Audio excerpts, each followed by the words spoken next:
नमस्कार मित्रमैत्रिणींनो, आज माझी बॅग पुन्हा पॅक आहे. म्हणजे मी नक्कीच कुठेतरी आज चालली आहे.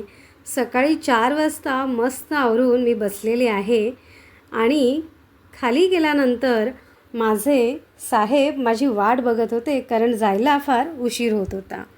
ॲक्च्युली आज आम्ही चाललो होतो दादांच्या म्हणजे सारंगपूरच्या मारुतीरायाच्या दर्शनाला. पण आमचं अगोदरच ठरलं होतं, रस्त्यात जाताना डहाणूची महालक्ष्मी आई यांचं दर्शन घेतल्याशिवाय पुढे जायचं नाही. मंदिराच्या परिसरात पोचलो, पण तिथे खूप पाऊस पडत होता. आईचं दर्शन घेतलं आणि पुन्हा आम्ही प्रवासाला लागलो. मध्येच बच्चूला भूक लागली. म्हटलं थोडासा नाश्ता करूया आणि मग पुन्हा प्रवास चालू करूया. बच्चूने खूप छान छान नाश्ता केला.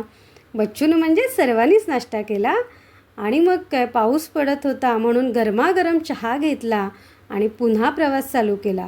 प्रवास करत असत थोडा थांबत, फोटो काढत, व्हिडिओ शूट करत फायनली आम्ही पोचलो होतो सारंगपूरमध्ये.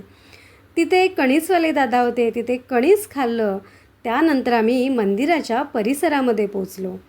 पण परिसरामध्ये पोचताच दिवसभराचा थकवा गायब झाला होता, कारण समोर असं सुंदर आणि सुबक मंदिर बघून मन प्रसन्न झालं होतं. मंदिराच्या आतमध्ये गेलो, दादांचं दर्शन घेतलं, म्हणजेच मारुतीरायांचं दर्शन घेतलं आणि मन खूप प्रसन्न झालं आणि पुन्हा ताजेतवाने झालो आम्ही. नंतर भोजनाचा म्हणजेच महाप्रसादाचा आम्ही लाभ घेतला.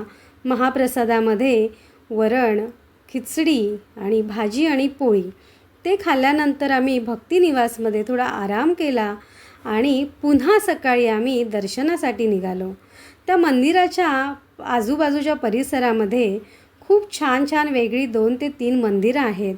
पण खरं तर त्यांचं जे कलात्मक, ज्या कलेने ते मंदिर बनवलेलं आहे ते बघून मनाला खूप प्रसन्न वाटलं. समोरच बघतो तर काय, एक सुंदर असा मोर एका मंदिराच्या वरती बसला होता. त्याचे थोडेसे फोटोज मी घेतले आणि पुन्हा आम्ही परतीच्या प्रवासाला